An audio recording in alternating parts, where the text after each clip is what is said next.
Hello friends, मैं विकास सोलंकी आप सभी का आपके अपने यूट्यूब चैनल स्काई कॉन्सेप्ट पर हार्दिक स्वागत करता हूं। जैसा कि आप सब लोग इस थंबनेल के माध्यम से देख पा रहे हो, जो आज का हमारा लेक्चर है वो होने वाला है कॉन्स्टिट्यूशनल असेंबली पार्ट सेकंड, यानी संविधान सभा का भाग 2। तो मैंने जो भाग 1 है उसमें मैंने संविधान सभा के बारे में बहुत सी इंपॉर्टेंट बातें आपको बताई थी। तो आज हम उसी टॉपिक को संविधान सभा के भाग 2 में डिस्कस करेंगे और उसी टॉपिक को आज हम कंटिन्यू रखेंगे। तो आज हम क्लास स्टार्ट करने से पहले आपसे अनुरोध करूंगा कि जिन लोगों ने हमारे इस चैनल को सब्सक्राइब नहीं किया है तो प्लीज़ हमारे चैनल को सब्सक्राइब करें, वीडियो को लाइक करें और अधिक से अधिक इस वीडियो को शेयर करें। आइए क्लास को स्टार्ट करते हैं। आपको पता है कि मैं आपको इससे पहले वाली क्लास में बता रहा था चुनाव के बारे में। तो वहाँ जो चुनाव चल रहा था उस चुनाव में मैंने आपको ये बताया था कि जो चुनाव है वो कितने सदस्यों का होने वाला था। वो होने वाला था 389 सदस्यों का, 389 सदस्यों का। तो इनका क्या होने वाला था, इस समय चुनाव चल रहा था। अब मैं बात करूं इसी चुनाव से, तो क्वेश्चन क्या पूछा जाता है यहाँ से क्वेश्चन ये पूछा जाता है कि जो संविधान सभा का जो चुनाव हुआ था वो किस रूप में हुआ था, यानी प्रत्यक्ष रूप में हुआ था या अप्रत्यक्ष रूप में हुआ था। चुनाव कराने के दो तरीके होते हैं, एक होता है प्रत्यक्ष रूप और एक होता है अप्रत्यक्ष रूप। तो ये जो चुनाव था वो कौन से रूप से कराया गया था, ये प्रत्यक्ष रूप से कराया गया था या अप्रत्यक्ष रूप से कराया गया था। तो देखिए समझते हैं, ये जो चुनाव हुआ था ये हुआ था अप्रत्यक्ष रूप से। किस रूप से हुआ था, ये अप्रत्यक्ष रूप से हुआ था। अब मैं बात करूं इस अप्रत्यक्ष की, तो मैं समझ सकता हूं आप लोगों के समझ में नहीं आया होगा कि ये अप्रत्यक्ष का मतलब क्या होता है। तो देखिए आइए समझते हैं। एक वर्ड मैंने बताया था प्रत्यक्ष,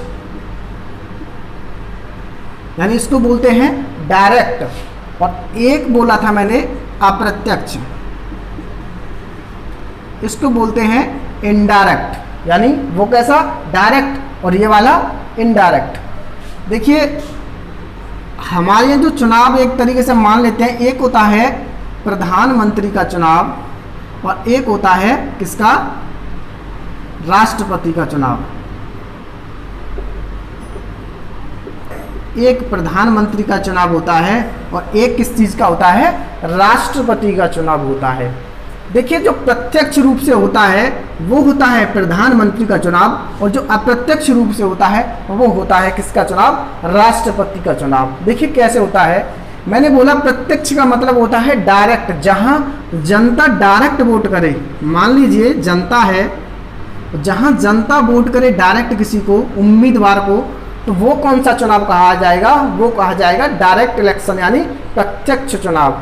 जहां जनता वोट कौन करती है, जनता, लेकिन अप्रत्यक्ष में क्या करेगी, जनता किसी एक व्यक्ति को चुनेगी और ये जो जनता ने चुना हुआ व्यक्ति है वो चुनेगा उस दूसरे व्यक्ति को, यानी इनडायरेक्ट। यहाँ सीधा वोट किया, डायरेक्ट किया, यहाँ वोट तो जनता का ही गया लेकिन किस रूप में गया, इनडायरेक्ट रूप में गया।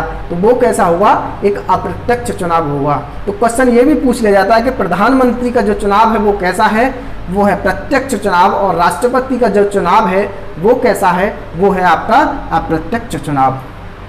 अब मैं बात कर रहा था इस वाले चुनाव की, तो ये जो चुनाव था वो कैसा था, अप्रत्यक्ष था। इसका मतलब क्या हुआ, यहाँ डायरेक्ट जनता ने वोट नहीं किया था, यहाँ किसने वोट किया हुआ, जनता के द्वारा चुने गए प्रतिनिधियों ने वोट किया होगा। आइए समझते हैं दोबारा से। मान लेते हैं ये हमारा है क्या, भारत, और इस भारत में कौन निवास करता है, भारत की जनसंख्या निवास करती है। ये आप समझ सकते हो क्योंकि आप भी इसी जनसंख्या का एक भाग हो। अब क्या हुआ, यहाँ जो जनसंख्या थी, हमारे भारत की जो जनसंख्या थी उसने वोट किया, उसने क्या किया, वोट किया, चुना कितने सदस्यों को, 1585 सदस्यों को। इस जनता ने चुना किसको? इस जनता ने चुना किसको? इन 1585 सदस्यों को, यानी कि इन लोगों को चुना, इस वाली एरिया को। किसने चुना? जनता ने। अब ये जनता ने जो चुने ये सदस्य, इन्होंने किनको चुना? इनको चुना। तो कैसा चुनाव हुआ? ये इनडायरेक्ट चुनाव हुआ, यानी कि अप्रत्यक्ष चुनाव हुआ। यहाँ इनको जनता ने डायरेक्ट नहीं चुना। कैसे चुना गया? जनता के द्वारा चुने गए प्रतिनिधियों ने इनको चुना। तो एक कैसा चुनाव हुआ? इनडायरेक्ट इलेक्शन हुआ, अप्रत्यक्ष चुनाव हुआ। अब मैं बात करता हूँ इन लोगों की। यदि आपके माइंड में क्वेरी आ रही होगी कि ये जो लोग हैं वो कौन थे, तो ये जो लोग थे वो प्रांतीय विधानसभाओं के सदस्य थे। कौन थे? प्रांतीय विधानसभाओं से, प्रांतीय विधानसभाओं के सदस्य थे। ये कहां से चुने गए थे? प्रांतीय विधानसभाओं से चुने थे। इसको जनता ने डायरेक्ट चुना था। किनको? इनको। इनके लिए ये इतना, देखिए यहां से यहां तक का जो चुनाव था वो कैसा था? प्रत्यक्ष चुनाव था, डायरेक्ट था। लेकिन यहां से और यहां तक का चुनाव वो कैसा हुआ? अप्रत्यक्ष हुआ, क्योंकि इसमें बीच में कोई और अन्य व्यक्ति आ गया वोट डालने वाला। देखिए थोड़ा सा मैं बैलेट पेपर के माध्यम से और समझाने की कोशिश करूं। ये रहा हमारा क्या? Ballot paper. बैलेट पेपर में हम मान लेते हैं हमारे पास जो चुनाव लड़ने वाले उम्मीदवार थे उनकी कुल संख्या कितनी थी? 2 थी। हमारे पास जो चुनने वाले जो उम्मीदवार थे वो कितने थे? 2 उम्मीदवार हैं। एक जो उम्मीदवार है वो है आपका बीजेपी का, और एक उम्मीदवार मान लेते हैं किसका? कांग्रेस का। एक उम्मीदवार बीजेपी पार्टी से बिलोंग करता है और एक बिलोंग करता है कहां से? कांग्रेस पार्टी से। तो देखिए हम जब कोई व्यक्ति चुनाव डालने जाएगा तब उसका चुनाव कैसे डलेगा? मैं मान लो चुनाव डालने गया, तब मेरे मन में आया कि जो हमारा राष्ट्रपति हो या ये वाला जो सदस्य हो, कुछ भी बोल सकते हो, वो मेरी इच्छा है कि कांग्रेस का व्यक्ति जीते। किसका जीते? कांग्रेस का व्यक्ति जीते। यदि कंडीशन ऐसी भी आ सकती है कि कांग्रेस का व्यक्ति ना जीते, हार भी सकता है, तब दूसरा भी वोट मेरा किसको जाएगा? इस बीजेपी को जाएगा। यानी मेरे कितने वोट पड़े? 2 वोट पड़े। यानी जितने उम्मीदवार हैं उतने ही लोगों को वोट डलता है। लेकिन वहां प्रोबेबिलिटी क्या देती है कि फर्स्ट चयन किसका होगा आपके अकॉर्डिंग, और दूसरे पे कौन आना चाहिए, तीसरे पे कौन आना चाहिए। ठीक है, तो जो पहला मेरा मत गया किसको गया? कांग्रेस को, और दूसरा मत किसको गया मेरा? बीजेपी को। या ऐसा बोल सकते हो मेरा मन कर रहा है कि मैं पहली प्रोबेबिलिटी दूं किसको? बीजेपी को। कि पहला जो उम्मीदवार है वो जीतना चाहिए किसका? बीजेपी का, और दूसरा जीतना चाहिए किसका? कांग्रेस का। इनमें से कोई भी तो होगा ही, क्योंकि 2 ही सदस्य हैं। तो जो पहला जीते, मेरा जो मन कर रहा है किसको कर रहा है? बीजेपी वाले को जिताने का। तो पहली कंडीशन पर मैं किसको वोट दूंगा? इसको वोट दूंगा। समझ में आया? जिसको आपको मन करे आप वहां वोट दे सकते हो। तो एक व्यक्ति एक से अधिक वोट डाले, वहां कैसा चुनाव होगा? एक अप्रत्यक्ष चुनाव होगा। समझ में आया? तो ये क्या बनाया था मैंने? ये बनाया था मैंने बैलेट पेपर। Ballot paper. और एक चीज और बता दूं, जितने भी अप्रत्यक्ष चुनाव होंगे, जितने भी अप्रत्यक्ष चुनाव होते हैं वो हमेशा किससे होंगे? बैलेट पेपर के माध्यम से ही कराए जाते हैं। समझ में आया? तो आप थोड़ा सा इसको नोट कीजिए, फिर मैं इसको साफ करता हूं।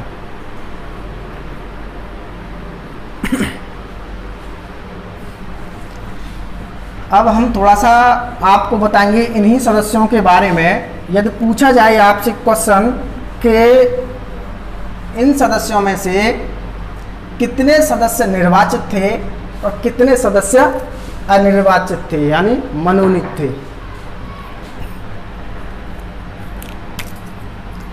देखिए मैं इन लोगों को 2 पार्ट में डिवाइड करता हूं। कितने पार्ट्स में? 2 पार्ट्स में। तो मेरा एक पार्ट रहा 292 सदस्यों का, जो दूसरा पार्ट मेरा रहा 93 सदस्यों का, यहाँ 292, यहाँ 93 सदस्य। मैंने कितने पार्ट में डिवाइड किया इन लोगों को? 2 पार्ट में डिवाइड किया, और यहाँ मैंने और ऐड कर दिए कितने सदस्य?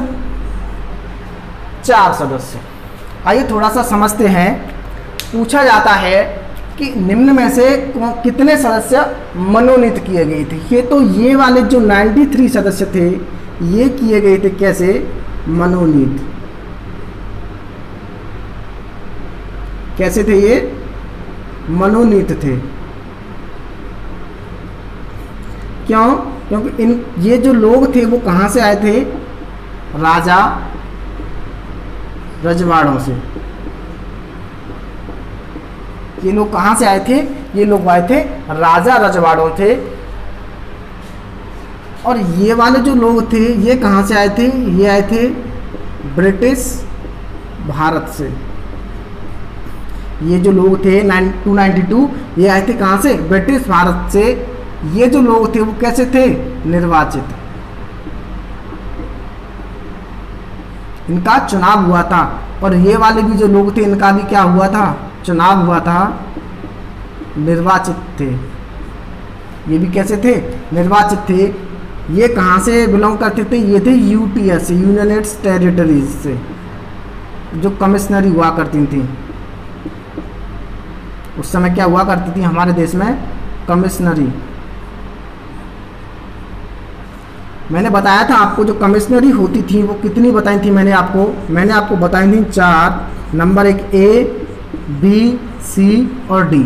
मैंने ABCD किस तरीके से बताया था? मैंने एक शॉर्ट ट्रिक के माध्यम से बताया था कि A for Ajmer, B for Balochistan और C फॉर कुर्ग और D फॉर दिल्ली। ये मैंने 4 आपको यूनियन टेरिटरीज बताई थी जो कि कैसी थी? 4 थी। और ये जो सदस्य यहाँ से चुने गए थे कितने थे? 4 थे। और ये कैसे सदस्य थे? निर्वाचित थे। यदि मैं बात करूं कुल निर्वाचित सदस्यों की, कुल निर्वाचित सदस्य, कुल निर्वाचित सदस्यों की संख्या पूछी जाए तो कितनी होगी? 296 सदस्य होंगे। क्यों? क्योंकि देखिए 292 सदस्य ये और 4 ये, इन दोनों को हम यदि ऐड कर देंगे तो कितना आंसर आएगा हमारा? 296 सदस्य। तो 296 सदस्य कैसे थे हमारे? ये लोग निर्वाचित थे। और मनोनीत कितने थे हमारे? 93 सदस्य। मैं समझ सकता हूँ आपको यहाँ तक कोई भी प्रॉब्लम नहीं होगी। तो आप थोड़ा सा इसको और नोट कीजिए, फिर मैं आपको इनको वर्गों में बांट के बताता हूँ कि महिला सदस्य कितनी थी, SC में कितने सदस्य थे और ST में कितने सदस्य थे, जनरल में कितने थे, सिख समुदाय से कितने थे, मुस्लिम लोग कितने थे। उन सारे सदस्यों की हम चर्चा करने वाले हैं। तो देखिए अब मैं बात करने वाला हूँ महिलाओं की। महिला, मैं कुल महिलाओं की बात करूं, इन सभी सदस्यों में से कुल महिलाओं की बात की जाए तो कुल महिलाओं की जो संख्या थी वो आपकी कितनी थी? 15। और इन 15 में से भी बात करूं, यूपी की बात करूं अकेले की, तो यूपी में कितनी सदस्य थी? महिलाएं 5 थी, जो कि सबसे अधिक महिला सदस्य थी। कहाँ से बिलोंग करती थी सबसे अधिक महिला? यूपी से, अपने उत्तर प्रदेश से। नेक्स्ट मैं बात करने वाला हूं SC की। तो SC में जो महिला सदस्य हुआ करती थी वो थी 26 महिलाएं। और जो आपका ST से जो बिलोंग करती थी, ST में थी आपका 33 महिलाएं, 33। और सामान्य वर्ग से जो जनरल के लोग थे, ये महिलाएं नहीं थी टोटल, ये महिलाएं नहीं थी, ये सब कैसे थे? जेंट्स थे। टोटल महिला 15 थी। यहाँ कितने थे? ये सब जेंट्स हैं, है ना। सामान्य की बात करूं तो सामान्य में कितने सदस्य थे? सामान्य में थे आपके 213 सदस्य। कितने थे? 213 सदस्य। और अब बात करता हूं मैं मुस्लिम की। जो मुस्लिम सदस्य थे वो हुआ करते थे 79। और सिख लोगों की बात करूं मैं तो सिख लोग कितने थे? सिर्फ ओनली 4 सदस्य थे। कहाँ से? सिख समुदाय से, सिख लोग थे। समझ में आया? अब यहाँ से ये सारे क्वेश्चंस आपसे एग्जाम में पूछे जाते हैं कि महिलाओं की कुल संख्या कितनी थी, 15 थी। एससी वर्ग के लोग कितने थे, 26 थे। एसटी वर्ग के कितने लोग थे, 33 थे। सामान्य से कितने बिलोंग करते थे, वो थे 213। और मुस्लिम लोग कितने थे, 79। और आपके सिख लोग कितने थे, आपके 4। यहाँ से कुछ इंपॉर्टेंट क्वेश्चन 2 पूछ लिए जाते हैं। वो आपसे क्या पूछा जाता है कि जो महिला हैं, ये जो महिला हैं, तो यहाँ आपसे क्वेश्चन ये पूछा जाता है कि एकमात्र मुस्लिम महिला, एकमात्र मुस्लिम महिला, एकमात्र मुस्लिम महिला कौन सी थी? ये इन 15 महिलाएं जो थी, इनमें सिर्फ और सिर्फ ओनली कितनी महिला मुस्लिम थी? एक महिला मुस्लिम थी, जिसका क्या नाम था? बेगम अजाइज रसूल। बेगम अजाइज रसूल। जो एकमात्र महिला मुस्लिम थी वो कौन थी? बेगम अजाइज रसूल थी। और मैं बात करूं, इसी प्रकार एक क्वेश्चन और पूछ लिया जाता है, एकमात्र दलित महिला, एकमात्र दलित महिला, उसका क्या नाम है? वो है दक्षयानी बेला युदान। ये तो महिलाएं बिलोंग करती थी कहां से? एकमात्र अकेली मुस्लिम महिला थी इन सदस्यों में, वो कौन थी? बेगम अजाइज रसूल, जो कि मुस्लिम धर्म से बिलोंग करती थी। और जो दलित, एकमात्र दलित महिला थी, उसका क्या नाम था? दक्षयानी बेला युदान। दक्षयानी बेला युदान। यहाँ तक किसी को कोई दिक्कत हो तो बताएं, मैं समझ सकता हूँ। आपको समझ में अच्छे से आया होगा, आप इसको नोट कीजिए। थोड़ा सा और मैं बताऊं, अब हम बात करने वाले हैं संविधान जो सभा का चुनाव चला था उसके परिणाम की, कि उसमें सदस्य कितने सदस्य किस समुदाय से थे, कैसे कैसे थे। तो कुल सदस्य कितने थे मैंने बताए थे आपको, 389 सदस्य, 389 सदस्य। फिर दोबारा से मैं इनको 2 पार्ट में डिवाइड कर रहा हूँ। एक मैंने बताया था कौन सा, 93। एक बताया था मैंने कौन सा, 296। यहाँ मैंने 92 बताया था, 292। लेकिन मैंने इसमें 4 यूटीएस वाले जो मेंबर थे वो मैंने इसमें ऐड किए थे। जो निर्वाचित सदस्य थे कुल, वो कितने थे? 296। ये कैसे थे? निर्वाचित। ये निर्वाचित नहीं थे, ये मनोनीत थे। देखिए अब मैं इनको भी कुछ पार्ट्स में डिवाइड कर रहा हूं।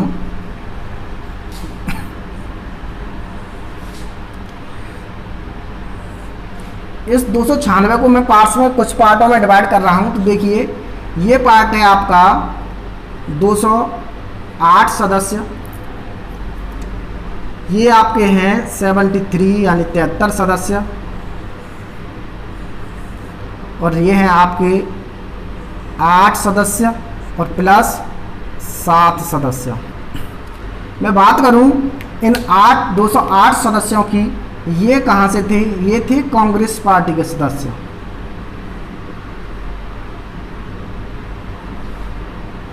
ये जो 73 सदस्य थे ये थे मुस्लिम लीग के सदस्य।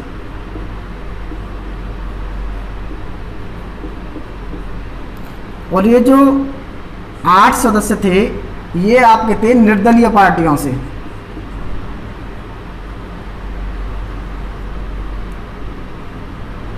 ये कैसे थे? ये निर्दलीय थे, इनके पास कोई पार्टी नहीं थी, ये डायरेक्ट चुनाव लड़े थे। और ये जो 7 सदस्य थे ये थे क्षेत्रीय पार्टियों से।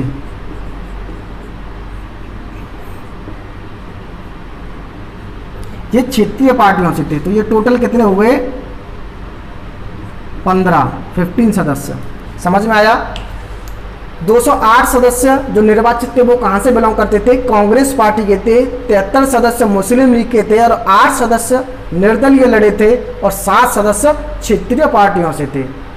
तो ये क्वेश्चंस आपसे बहुत बार एग्जाम से पूछा गया है कि संविधान सभा का जो चुनाव हुआ था तो उनमें से जो निर्वाचित सदस्य थे कांग्रेस से कितने सदस्य थे, तो वो कितने थे 208, और जो मुस्लिम लीग के कितने थे 73, निर्दलीय से 8 और क्षेत्रीय पार्टियों से 7। समझ में आया। और कुल संख्या आपकी कितनी थी 389, जिनमें से 2 पार्ट में डिवाइड किए, एक 93 और एक 296। अब यहाँ एक कहानी बिगड़ चुकी थी। यहाँ कहानी क्या बिगड़ी थी तो उसको थोड़ा सा ध्यान से समझोगे। यहाँ कहानी ये बिगड़ी थी, जो मुस्लिम लीग के जो सदस्य थे, जो मुस्लिम लीग के आपके सदस्य थे, ये सदस्य नाराज हो गए थे। नाराज नहीं हुए थे, नाराज होने का एक गलत इनका रीजन था, इनकी सोच गलत हो गई थी उस समय। इनकी क्या हो गई थी गलत सोच। वो किस तरीके से गलत हुई थी, वो इस तरीके से गलत हुई थी, इनका सोचने का नज़रिया ये था कि हमारी जो काउंटिंग है वो कितनी है 73, और जो कांग्रेस के जो सदस्य हैं उनकी काउंटिंग कितनी है 208 है। इनका सोचने का नज़रिया क्या था, यदि हम संविधान सभा में हिस्सा लेंगे, भाग लेंगे, तो हमारी वहाँ कम चलेगी और वहाँ ज़्यादा किसकी चलेगी, इन कांग्रेस वालों की।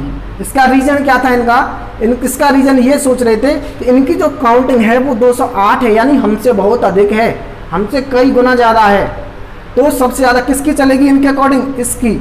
और ये समझते थे कि हमारी यहाँ पर बिल्कुल भी नहीं चलेगी। अब रियलिटी में देखा जाए तो ऐसा वहाँ कुछ नहीं था। वहाँ कोई भी बात हुआ करती थी तो वहाँ सबकी सहमति ली जाती थी कि ये बात सही है या ये बात सही है, कि ये बात गलत है या ये बात गलत है। वहाँ जब सबकी सहमति होती थी तब वो चीज़ पास हुआ करती थी। ऐसा नहीं था कि किसी ने अपने मन से ही सारी चीज़ें बना दी हों। तो वहाँ ऐसा कोई, रियलिटी में बात कर रहा हूँ मैं, वहाँ ऐसा कोई भेदभाव नहीं था कि इनकी सदस्यों की संख्या कम है कि इनके सदस्यों की संख्या ज़्यादा है तो इनकी ज़्यादा चलेगी या इनकी कम चलेगी। रियलिटी में ऐसा नहीं था, लेकिन इनकी जो सोच थी वो वहाँ गलत थी। तो ये लोग क्या हो गए, जो 73 सदस्य थे मुस्लिम लीग के सदस्य, ये क्या हो गए, नाराज हो गए। क्या हो गए बच्चों, नाराज हो गए। अब कोई नाराज होगा तो ऐसा भी होगा उसको मनाना पड़े, मनाया भी जाएगा, है ना। तब ये जब नाराज हुए तब क्या हुआ, तो इन्होंने जब नाराज होने के समय इन्होंने क्या किया, वहाँ अभद्रता का व्यवहार दिया। इन्होंने अपना अभद्रता फैलाई, लोगों को मारा पीटा, बहुत ज़्यादा अपना दुर्व्यवहार किया। तो यहाँ क्या हुआ, इन्होंने जो एक दिवस मनाया उसको बोला जाता है प्रत्यक्ष कार्यवाही दिवस। प्रत्यक्ष कार्यवाही दिवस, इसका मतलब क्या था, प्रत्यक्ष कार्यवाही दिवस कब मनाया गया था, ये मनाया गया था जब ये लोग नाराज हुए थे, जब इन्होंने अपना अभद्रता फैलाई थी, दुर्व्यवहार किया था, जनता के साथ में मारा पीटा था। उस दिन को क्या बोला जाता है, अप्रत्यक्ष कार्यवाही दिवस बोला जाता है। यहाँ तक समझ में आया। नेक्स्ट क्या हुआ था, जो हमारे समय वायसराय हुआ करते थे बेवेल साहब, बेवेल साहब ने क्या किया, इनको मना लिया। इनको मनाया कि भाई तुम लोग गुस्सा ना हो, ऐसा कुछ नहीं है, वहाँ रियलिटी में क्या है, और जो भी वहाँ की जो समानताएं थी वो सारी की सारी उनको कंडीशन बताई कि वहाँ ऐसा नहीं होगा, वहाँ जो भी काम होगा वो आपकी सहमति से होगा। यदि आप मना करोगे तो वहाँ आपकी सहमति नहीं, वहाँ आपकी बात को रखा जाएगा। तो वहाँ जो इन्होंने बताया कि सारी की सारी बातें सबको समान होंगी, सबकी बिल्कुल समान चलेगी, ऐसा नहीं होगा कि 208 सदस्य हैं तो वहाँ की ज़्यादा चले। तो इनको क्या कर लिया, यहाँ मना लिया।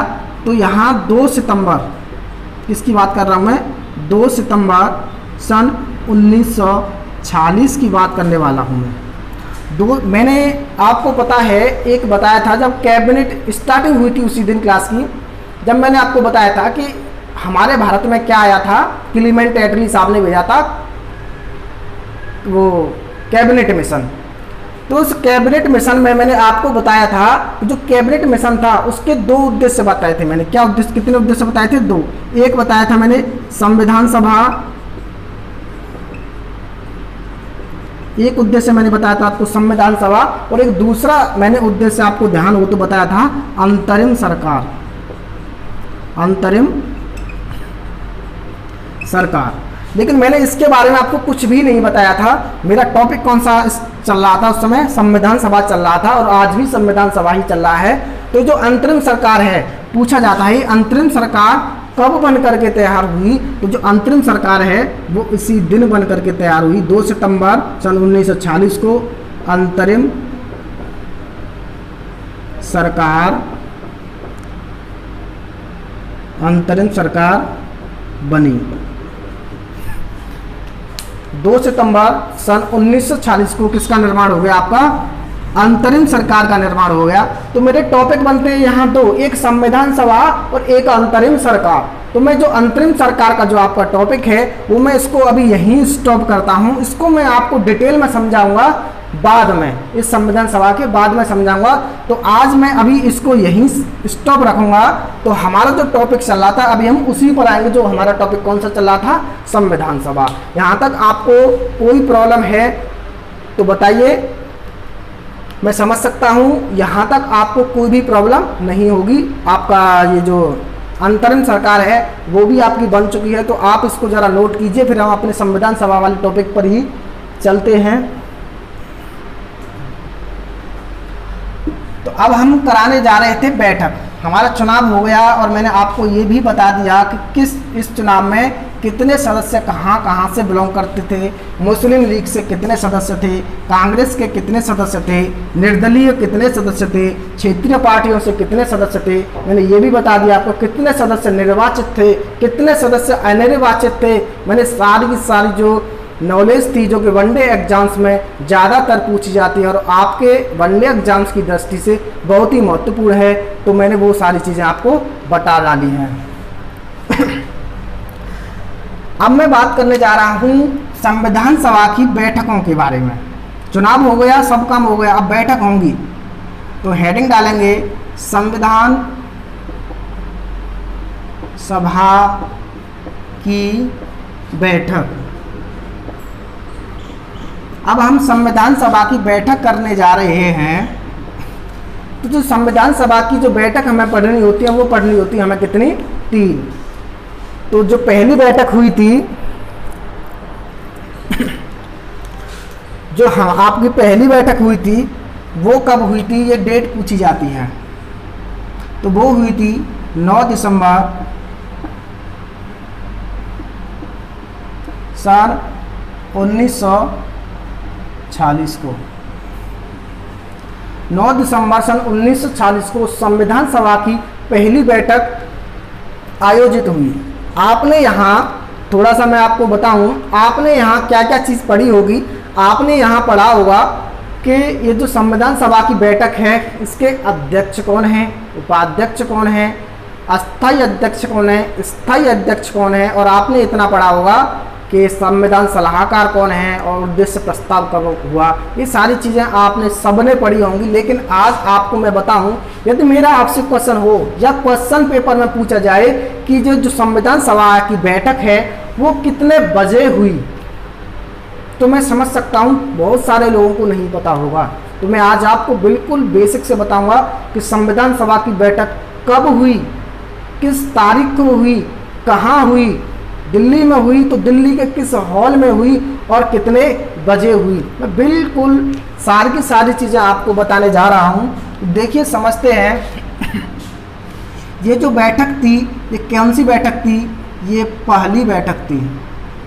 कौन सी बैठक थी संविधान सभा की? ये थी आपका पहली बैठक। और मैं पहली बैठक की बात करूं कि ये जो बैठक है इस बैठक में कितने सदस्यों ने भाग लिया। मुझे पता है आप में से किसी को भी नहीं पता कि इस बैठक में कुल कितने सदस्यों ने भाग लिया। तो इन सदस्यों की मैं संख्या की बात करूं तो वो थी 208। कहीं कहीं आपको देखने को मिल सकता है 207। समझ में आया?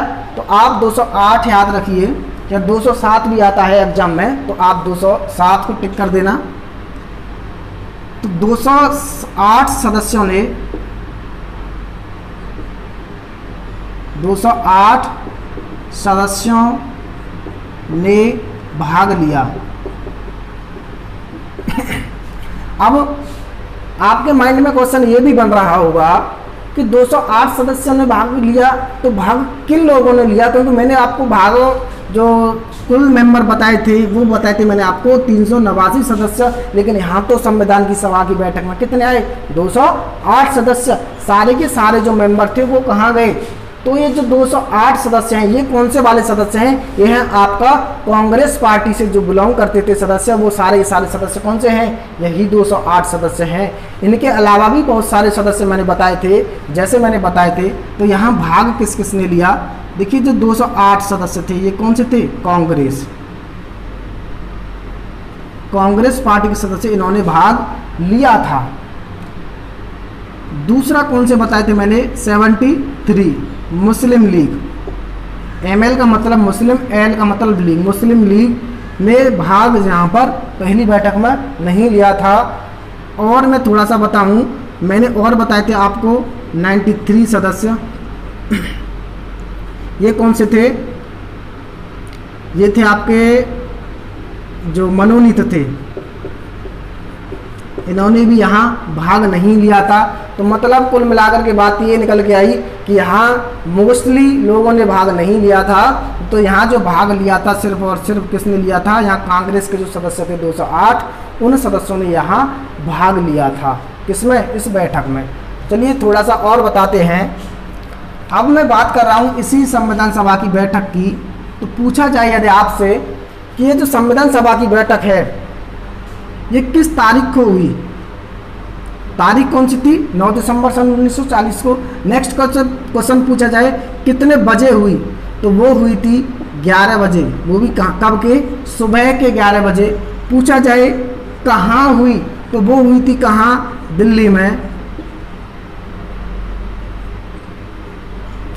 वो कहाँ होती? दिल्ली में। दिल्ली में। अब ये भी पूछा जाए तो दिल्ली में किस जगह हुई? तो ये दिल्ली में हुई थी सेंट्रल हॉल में। कहाँ हुई थी?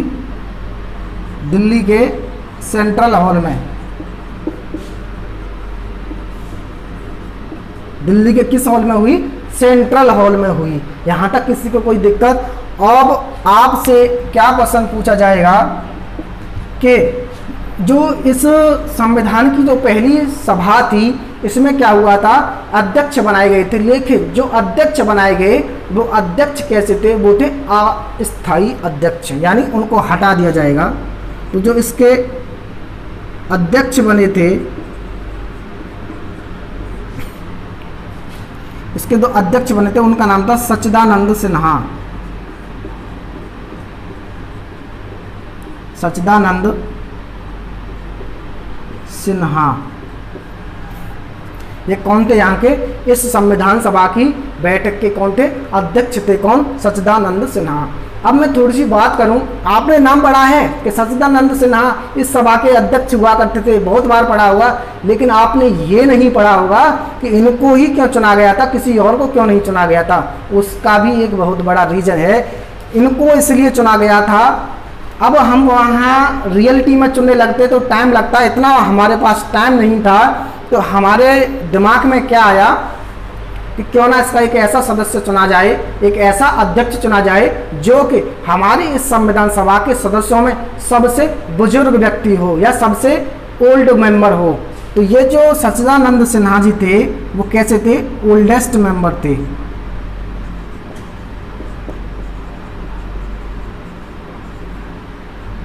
ओल्डेस्ट मेंबर का मतलब बुजुर्ग व्यक्ति।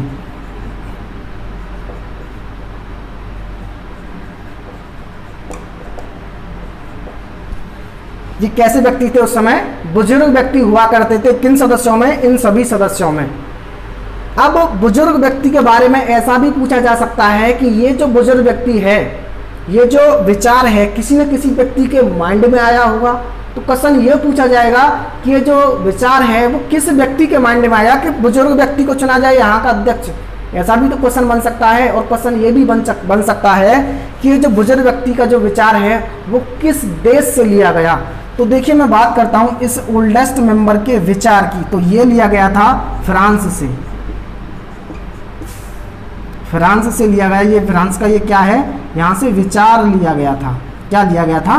विचार। विचार का मतलब एक थॉट था, दिमाग में आया कि ओल्डेस्ट मेंबर को चुन लिया जाए जो कि हमारी संविधान सभा के एक अध्यक्ष के रूप में चुने जाएं, जो कि कैसे अध्यक्ष हैं, ये अस्थायी अध्यक्ष हैं। तो ये जो विचार है वो किस व्यक्ति के रूप में दिमाग में आया, तो वो थे जे.बी. कृपलानी। जे.बी. कृपलानी जी जो थे, उनके दिमाग में आया कि एक बुजुर्ग व्यक्ति को इस संविधान सभा का क्या चुना जाए, एक अध्यक्ष चुना जाए। समझ में आया। अब नेक्स्ट क्वेश्चन यहाँ से क्या पूछा जाता है, आपसे ये भी पूछ सकता है कि इसके उपाध्यक्ष कौन थे। तो उपाध्यक्ष हुआ करते थे H.C. मुखर्जी, अध्यक्ष सच्चिदानंद सिन्हा और उपाध्यक्ष कौन थे, H.C. मुखर्जी। ये रही आपकी संविधान सभा की पहली बैठक। इससे ज़्यादा आपको किसी भी वनडे एग्जाम्स में कोई भी क्वेश्चन नहीं पूछा जाएगा, तो आप इसको ज़रा नोट कीजिए, फिर मैं इसको साफ करता हूँ।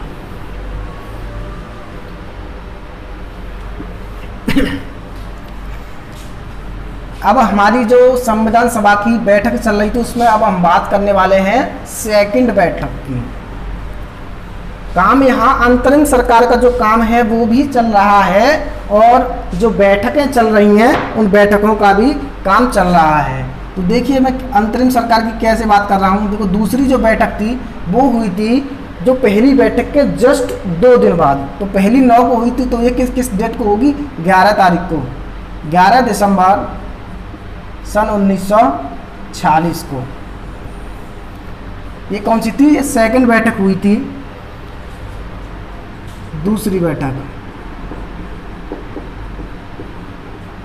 ये कौन सी बैठक थी, हमारी दूसरी बैठक हुआ करती थी संविधान सभा की। अब यहाँ से आपसे क्या क्वेश्चन पूछा जाए, जैसे एक चीज़ आपको समझ में आ रही होगी कि सर बीच में एक गैप हो गया। जैसे देखो मैंने बताया 9 दिसंबर को पहली मीटिंग हुई, अब दूसरी वाली कब हुई है, 11 को हुई है। अब इसके बाद में जो मीटिंग होगी, जिसके बाद में जो बैठक होगी वो होगी आपकी 13 दिसंबर को। तो बीच में यहाँ गैप आया, एक बीच में एक दिन का यहाँ गैप आया। तो ये गैप कैसे आया, इस गैप में क्या हुआ था, इस गैप में काम चला था किसका, अंतरिम सरकार का। यहाँ किसका काम चला था, अंतरिम सरकार का काम चलता था, और एक दिन चलता था संविधान सभा का काम। एक दिन अंतरिम सरकार का, एक दिन संविधान का काम। इस तरीके से एक एक दिन छोड़ के छुट्टी हुआ करती, तो एक दिन वो काम एक दिन वो काम। तो इसलिए एक दिन का यहाँ क्या हो जाता था, गैप हो जाता था। तो ये जो मैं बता रहा था आपको 11 दिसंबर को सेकंड बैठक हुई, ये दूसरी बैठक थी। तो अब यहाँ आपसे क्या पूछा जाएगा, यहाँ आपसे पूछा जाता है इसके स्थायी अध्यक्ष कौन थे। वहाँ मैंने बताया था आपको अस्थायी उनको चेंज कर दिया जाएगा, क्योंकि वो तो बुजुर्ग व्यक्ति के तौर पर चुन लिए गए थे। स्थायी अध्यक्ष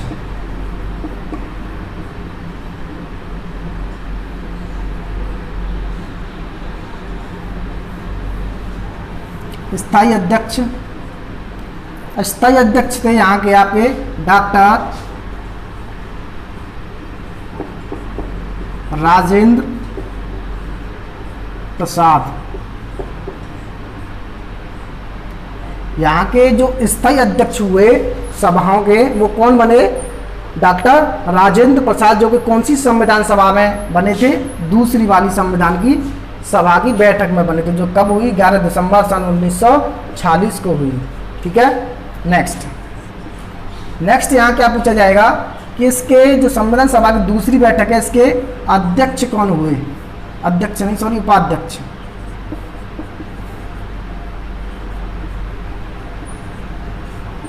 उपाध्यक्ष वही थे जो पिछली बैठक में थे, H.C.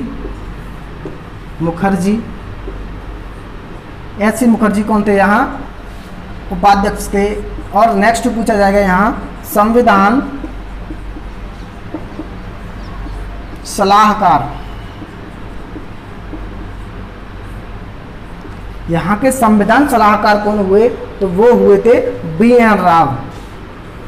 B.N. Rao. B.N. Rao कौन हुए, यहाँ के संविधान के सलाहकार हुए।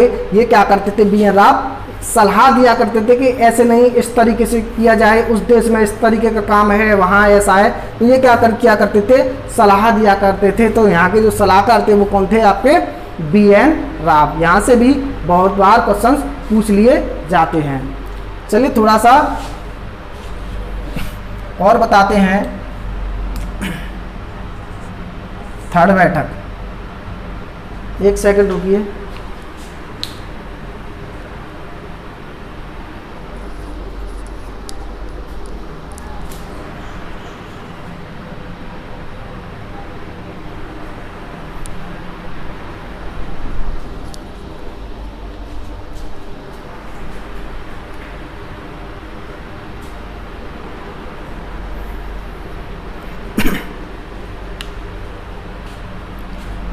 जो तीसरी बैठक है वो कब हुई थी? इसके 2 दिन बाद 13 दिसंबर को सन 1946 को, 13 दिसंबर सन 1946 को संविधान सभा की कौन सी बैठक हुई? तीसरी बैठक हुई। और मैं इसकी बात करूं तो इसमें क्या हुआ था? PT नेहरू, पंडित जवाहरलाल नेहरू ने क्या दिया? यहाँ उद्देश्य प्रस्ताव प्रस्तुत किया। उद्देश्य प्रस्ताव प्रस्तुत किया। उद्देश्य प्रस्ताव पूछा जाए कि कब प्रस्तुत हुआ? तो 13 दिसंबर सन 1946 को, जो कि तीसरी बैठक में हुआ था। और ये पूछा जाए कि इसको स्वीकार कब किया गया? तो स्वीकार करने की जो डेट थी वो थी आपका 22 जनवरी 22 सन 1947 को स्वीकार किया।